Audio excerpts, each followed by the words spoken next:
right, guys, it is time once again. Welcome back to the GSL here in Mokdong, Seoul, South Korea.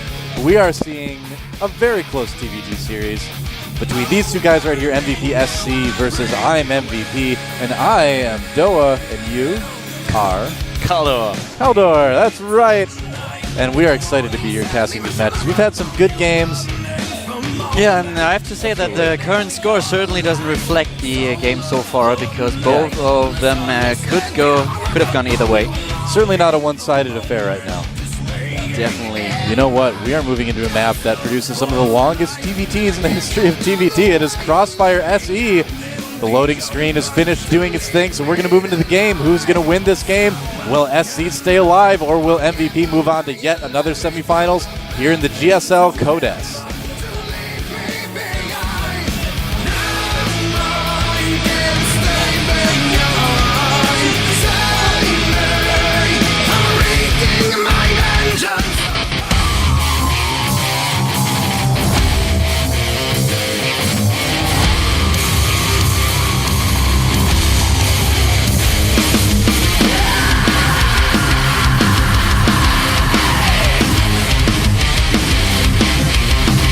Figurines look like they're going to do a dance or something. The bottom left part of the map in the red from the team MVP, playing very well this series, but yet not winning a game. He is MVP SC. He doesn't win this one. It's back to the practice room until next season. At least he does guarantee himself a spot in Code S. And over. And he played really well so far. It would be a shame if he wouldn't win at least one or two maps. Yep. Up in the upper right part of the map from the Team Incredible Miracle, up 2-0 right now it is. I am MVP. They call him MVP for a reason. And that reason is because he's good. They certainly do. Yep. And something else that's pretty good, and I think we should capture that for the VODs as well. We've just been told that apparently we have... Oh, there it is. Yep, we are going to get married tomorrow. That's exactly what I was going to say. That's Jimmy and Heejan for you.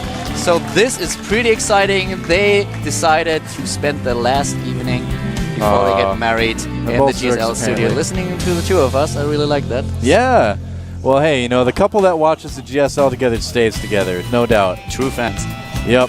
Totally easy to understand that. Looks like it's going to be another possible Reaper expand from SC. He's got that barracks in the right position for it. MVP, though, blocking the add-on a little bit. And he will not block it anymore. He's going to make that first Marine. He's going to try to block the add-on again. Expansion for MVP now. He's getting that one barracks expand, whereas SC already has his gas. He's going for more of a standard build. Will throw down. Oh, he's getting the second gas right now, so we might see a Banshees. Yeah, we certainly could. I think he was making MVP think it was going to be Reaper expand by leaving room for that tech lab and then not building one after the SCV got chased away. SC playing some mind games with his opponent here.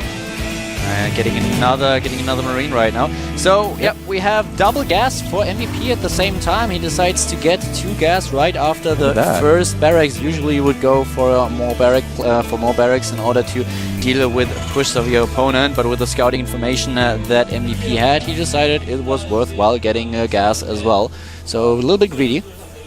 Yep, that's a good map to be greedy on. You got a lot of space to work with, a lot of room to kind of maneuver. And you know what? I think we are going to see Banshees. Yep, Tech Lab immediately on that factory. So unless it's going to be a Blue Flame Hellion drop, which is something we almost never see anymore in TBT, it's going to definitely be Banshees. And with the second gas, like you mentioned earlier, it's probably going to be with Cloak. We have, by the way, the factory being built for MVP now as well. So with the 2 gas that he already has, he's able to get his tech going quite early after he started the command center. And he might just go for something pretty similar. For a fast starport after that. And the starport is ready. So let's get to the tech lab. And here we go. That is going to be a Banshee and Cloak at the same time. Yep, this is going to be one of those timings too where SC should have, or MVP rather, should have a Viking out just in time to intercept this Banshee when it comes in, and then you're just one scan away from a dead Banshee. So don't know if SC is really going to take all that much damage from this, but we'll see what happens. Mortal Kombat! Oh, MVP's SCV wimps out. SCV is fighting. So I always think of whenever I see two gatherers fight, man. Finish a move. When it gets down to 5 hit points, it's like, finish him. We have the starport that Doa mentioned, so that Viking should be out in a... Well, yeah, just in time. Just in time. That's cutting it pretty close. Yeah, the most Banshee maps. already leaves the base, and what a nice scan by MVP. He sees the Banshee, he knows what's up, and he's starting an engineering bay as well. So he already suspects that there's Cloak. He will probably save up enough energy, not use it for a meal right now, so that he has that scan available. Yeah, you know, if you scan at 640 like that, too, that doesn't really tell your opponent if you've made a second command center or not, too. So that's a good time to scan if you're wondering about good times to scan in TBT. 640 is a great time. The Banshee scouts the second base, so scouts the second orbital command. Yep. But there's nothing that he really can do. He's using the scan, not just now. He's playing it a little more safe, waiting for the Viking. The Viking will pop out fairly soon. Yeah, you Marines definitely want to wait till the Viking comes out before you use something like a scan, especially with Marines without stim. MVP doing a good amount of damage here. Well, not a good amount of damage, but doing a good job making the most of the situation, I would say. And I'm a little bit surprised that we don't see a scan. He could certainly pick that off, but a lot of those SCVs have already been killed. Did he use all his energy? No, he has enough energy for a scan. He does have a scan. In both orbitals, by the way. Okay, he's waiting for two Vikings, I guess, just to make absolutely sure. Oh, the Banshee flies into the turret range. Don't need a scan in that case. GG, Banshee. Still a little bit surprised. Picked up a fair amount of SCVs and Marines as well. SC was able to kill 4 workers and some Marines. You know, for some reason it looked like you'd killed more than 4, but I guess only 4 SCVs isn't a big deal. Second Banshee coming in. This one's going to get the scan, I think. Yeah, there's the scan. That one's not going to be doing much damage at all. Oh, doesn't get away. Barely gets caught on the edge of that scan range. You know, sometimes you see the Banshees leave the scan range and then get hit by the missiles, but they're already cloaked, so it doesn't do damage. There's another one, not cloaked just yet. There's the scan, and... Oh, this one gets away. See, that's exactly what I'm talking about. Missiles hit the Banshee, but it doesn't do damage because it's already cloaked again. Oh, and SC is moving out now with his Marines and the tank as well.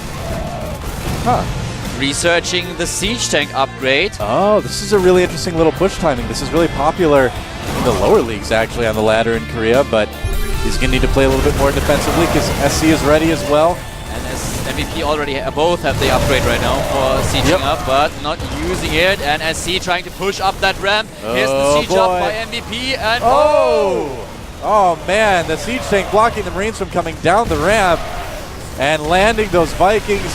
Brave move by MVP here, but it's going to work out just fine. Oh, Banshee's going Vikings. Don't see that every day.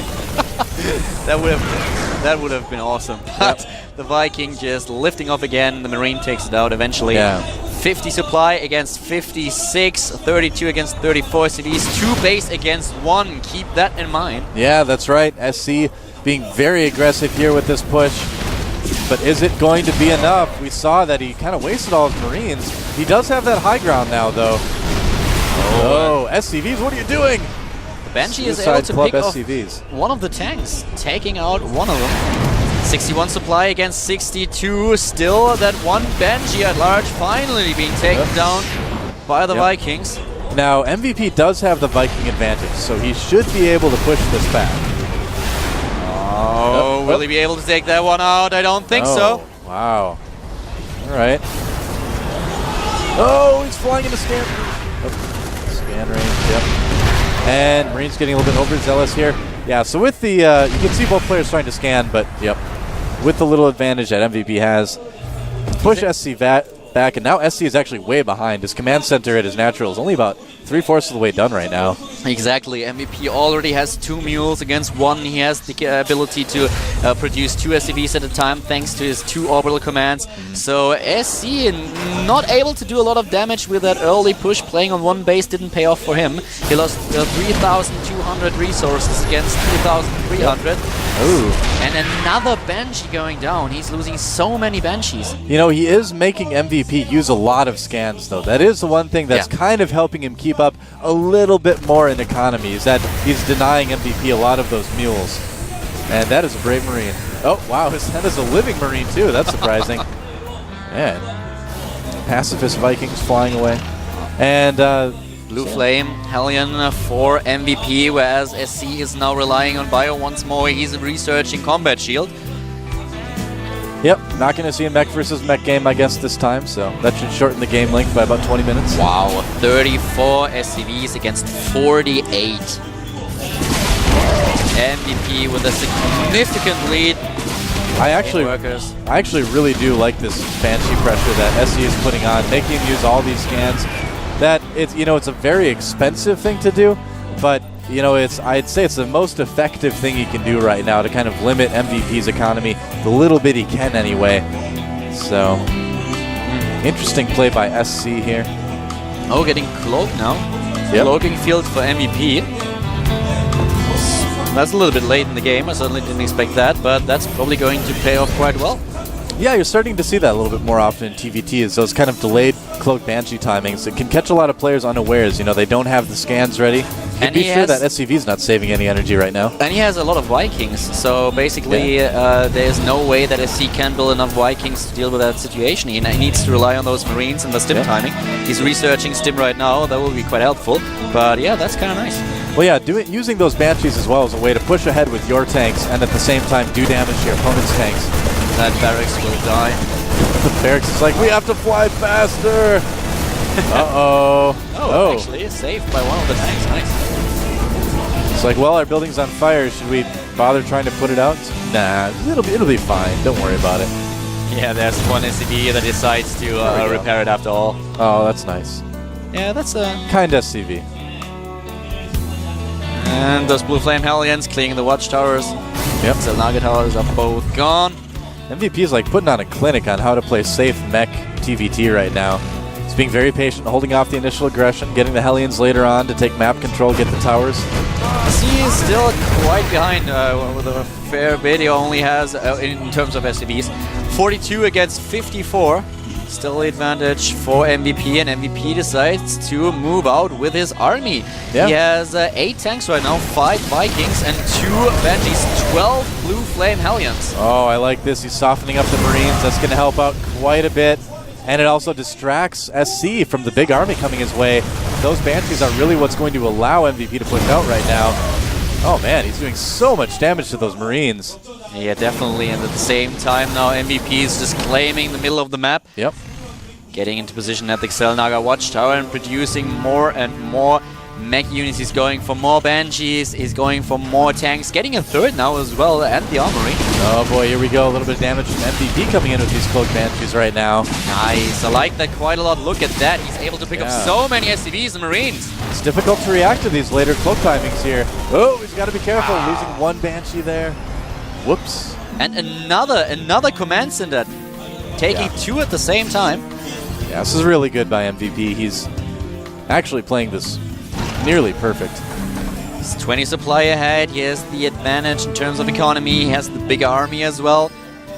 Actually, he doesn't. 90 supply against 86. So SC is ahead with 5 army supply. I think we can neglect that. Yeah. And SC, it'd be suicidal to try to push right now. I don't think we're going to see him try that. He doesn't really have any way to move up slowly on his opponent is he either. serious? Oh my god, look at that. Oh, this could be the ultimate snarf of the season right here, guys. Oh god. This is not a good idea from MVP SC. This is horrible. He's dropping his supply like crazy. All those tanks for MVP are taking him apart.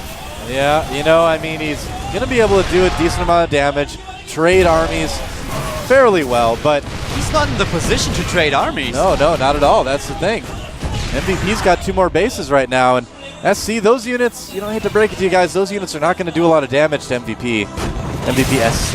You can't just lift on the command center. He's still on 3 bases, and look at that army that he just built. He's transferring SCVs over. He's 86 supply against 100, and that's just way too much stuff for MVP right now. Yeah. SC is certainly not in the position to trade armies with his opponent. Well, SC just scanned right there, and he saw the third of MVP, and now he's got to feel like, oh no, what did I do? Because now I don't have a third, and I'm going to have a really hard time holding my third and my natural now that he's got that bigger economy.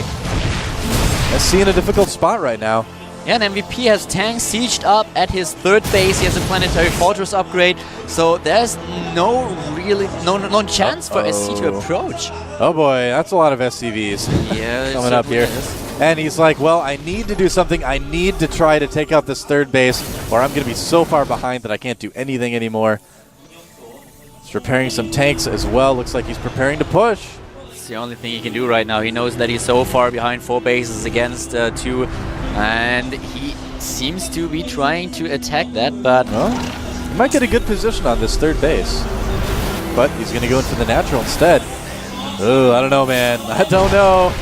Here we go again. Does he have enough? SCVs coming off the line for MVP as well. Oh, God. And he's losing so many units. The tanks are going to be annihilated as well. All those SCVs, the Hellions and the Vikings taking out everything. And now he's sandwiching the army. GGO from SC. Wow. And MVP takes a pretty easy third game. I think SC kind of crumbled there in Game 3. That was a little bit anticlimactic. Yeah, he made it easy for MVP, and MVP cruises his way to another GSL semifinals.